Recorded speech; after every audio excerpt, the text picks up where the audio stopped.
All right, Lions and Central Arkansas up in Conway this weekend. Official kickoff will be 7:19. It'll be on the 11 Sports TV network, which is on Charter, DirecTV, ATT Uverse, as well as the Southland website for a free live video stream there. And as always, on the Southeastern Sports Radio Network. Here's Coach Ron Roberts. Thank you, guys. Appreciate it. Last Saturday was a disappointing game.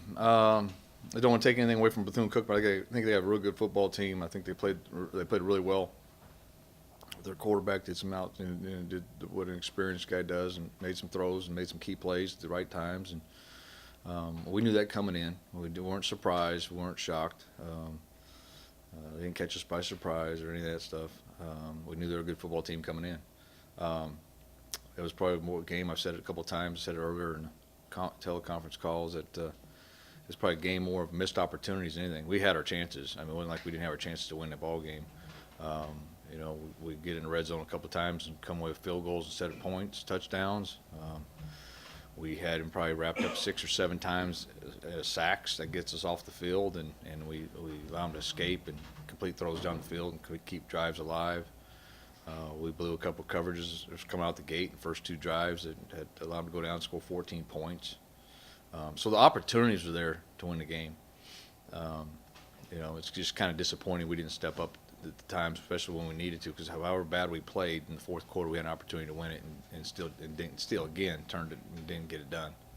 There were some bright spots. I think there were some things that obviously there's some players that played well. There's guys that did a good job. It wasn't a total disaster or wash of a night. We did grow up a little bit, and hopefully the lesson of what we did also, if we use that the right way, we can use that as a learning opportunity and grow from it, and it's going to help us in conference play as we go throughout the year. I thought, again, a couple of our coverages were better, not where they need to be. And overall, I'd say at the end that we weren't consistent enough. That's what I wanted to see coming in game 2 was more consistency. I wanted to see some other guys to get into the can-do category for us and be able to play more guys. We got into a tight ball game and didn't really play as many guys as we would have liked to have done. We'll go back to it and have a good week of practice and come out and get after Central Arkansas. Any questions? But I guess another missed opportunity in the fact that you guys, you want to play as well as you can at home and get wins. How big is that to, still be looking kind of for the first win going into conference play? Yeah, well, it makes it tough and it kind of puts you back against the wall. But we kind of preach all the time that these other things, not that they don't matter, they matter a bunch. But everything's about conference. So if we're sitting here 2-0, I'm saying the same thing. It doesn't matter what we just did. We got to turn around. And this one's important. If we're sitting here in this case 0-2, and you say the same thing. Hey, the lessons got to learn. This is a conference game. You start back over from scratch, and here we go. This is the one that matters. So I think we just got to learn the lessons we learned in the last 2 ball games. Get better, and we got to find ways to win the close. We've been in 2 tight ball games and didn't get it done in either one. We got to find ways to get that done when you're in tight ball games. How about your special teams play Saturday? Yeah, I thought overall kickoff coverage was a lot better. Obviously, I think we moved some people around. There were some bright spots there. We made a big play there. They tackled down on the 10-yard line. That was better. Our punt unit, the first one wasn't really good coverage. I thought we did make corrections as we went along. Guys made some adjustments. We talked to them about that, and that we saw the next preceding punt coverage units to be better and be what they need to be. Guys doing what they're supposed to do, and we limit them, in the preceding punts. I thought Dylan Burkhart was a positive. Obviously, comes in, hits 3 field goals, and had 3 nice kicks there. Ivy Wall punted the ball well. And then obviously the bright spot is obviously the kickoff return. We take one and go to the house. It still wasn't blocked up perfect. Again, that's what we got to get done. We got to be able to do our jobs.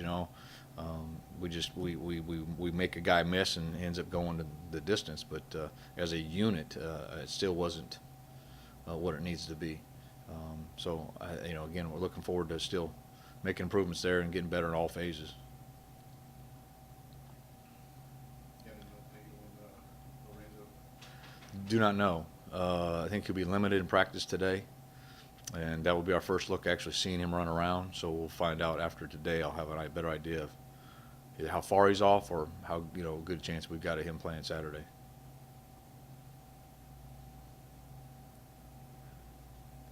Obviously, you probably like, I don't know, and after how many effort the other night, you probably like to have him back. I don't know. I'll just. Yeah, I'd love to have him back. I thought really he did some great things in game one. I think for his progression, it would have been better if he could have played Saturday, just so he could have got some things ironed out as well. Really improved. Didn't work that way. Hopefully he'll be ready to go this week. And if he is, he'll be the guy taking the snaps underneath the center. Yep. Coach, what are you seeing from Central Arkansas's defense? They're really good. They, again, they graduated some people, but I think they reloaded. They're really good up front. The down guys are really good. They play really aggressive. They're sound. They don't make a lot of mistakes, and they're good tacklers in space. So I think they're a real good unit. And they played really well in the last two ball games. It's the biggest thing for you guys going into this week. Obviously, you want to get a win, but Yeah.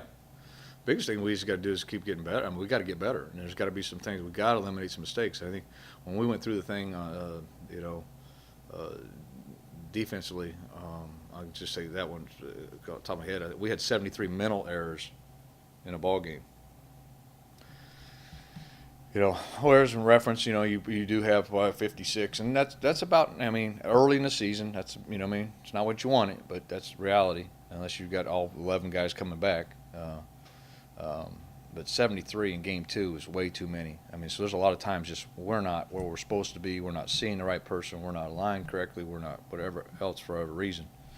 And that's just way too many. And we had some 60-some missed assignments on offense. That means guys are either not blocking the right guy, not leveraging it the right way, doing the wrong things. So we have to eliminate the biggest enemy always first. And the first, and I don't care, every year it's the same thing. Your first biggest enemy is yourself.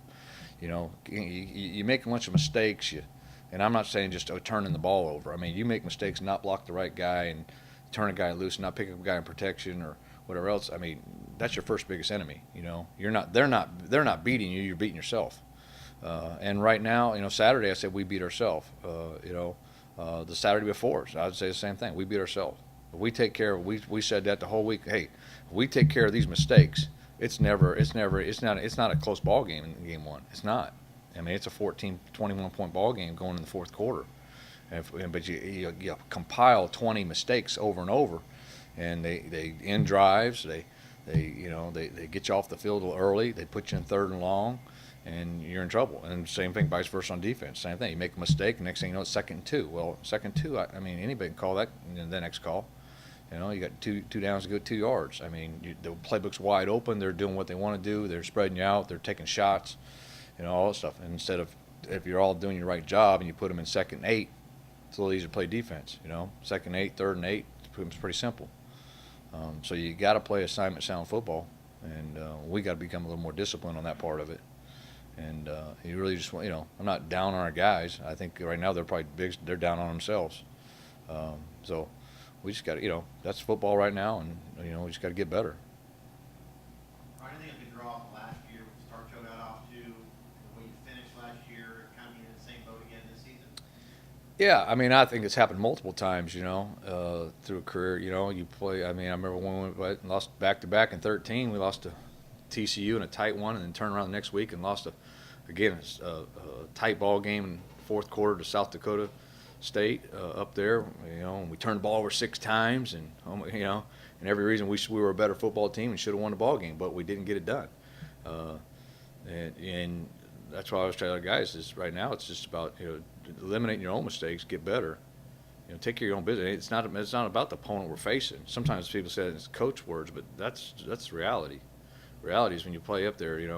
If we played as bad as we did, and we beat Bethune-Cookman, the only people we'd be feeling better is our fans.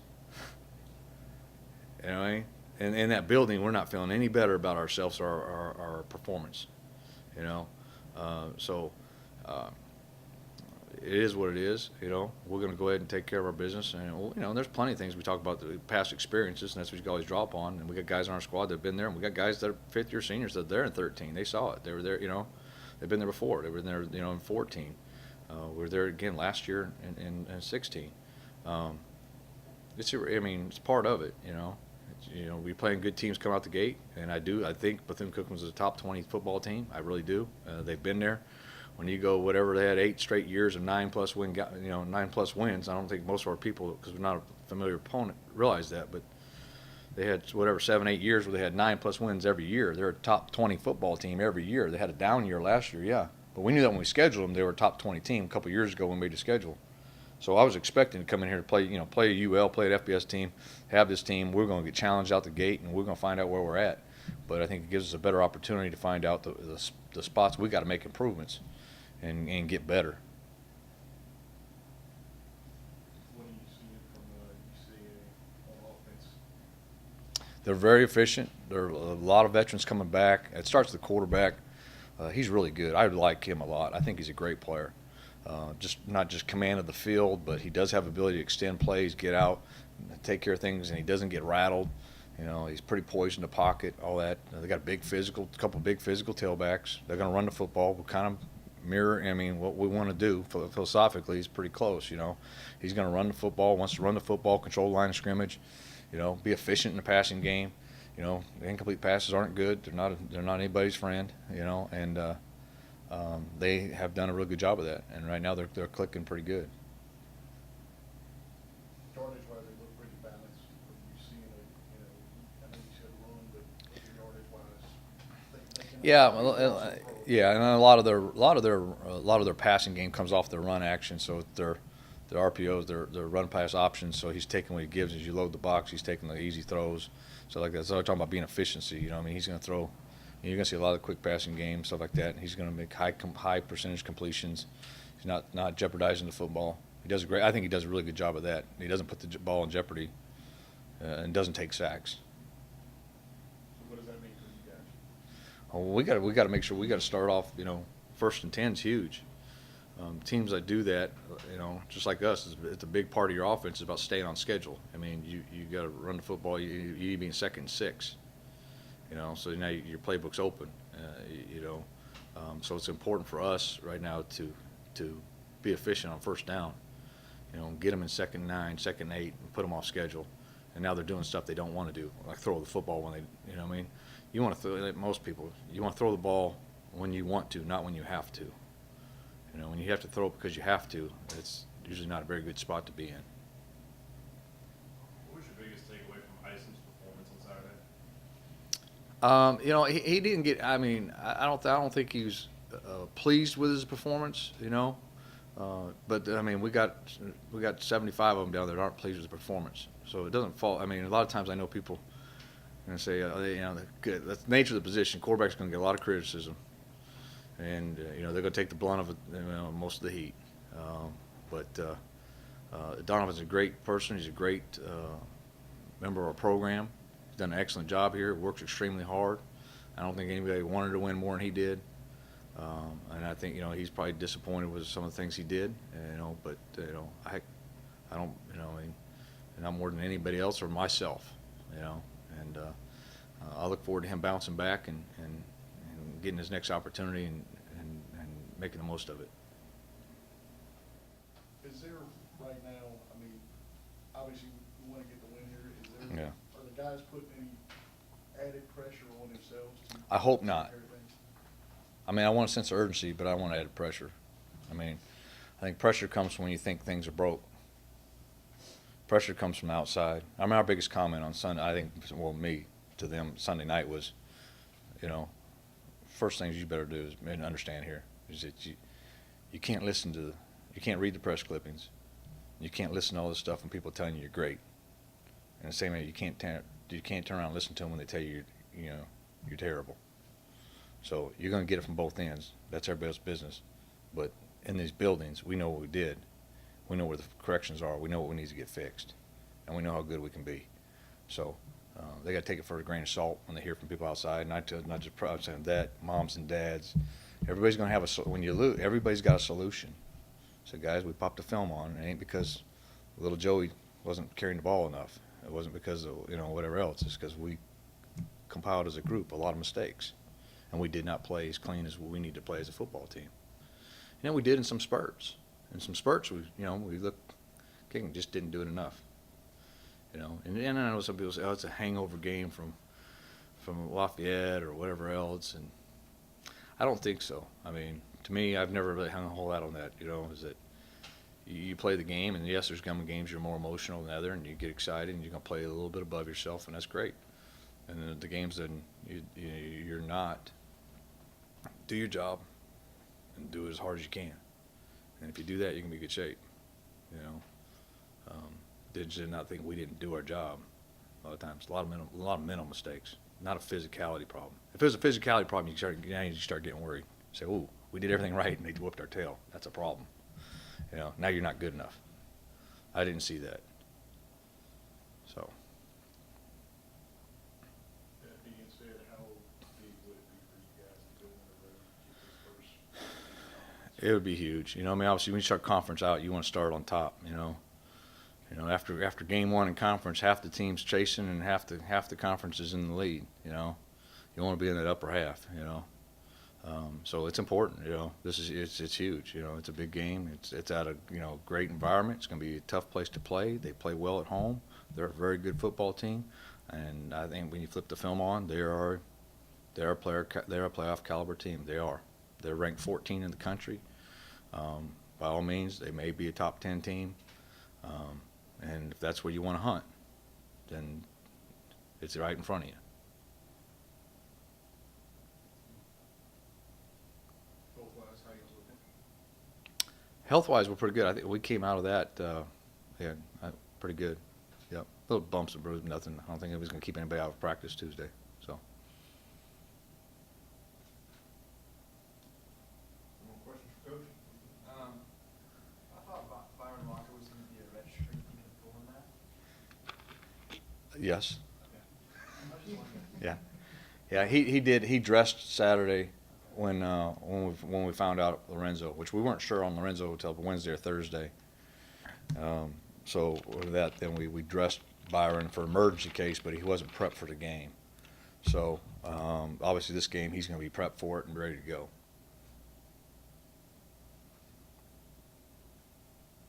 Sound good? Yep. Okay. All right. Thanks, Sean. All right. Thank you. Appreciate it.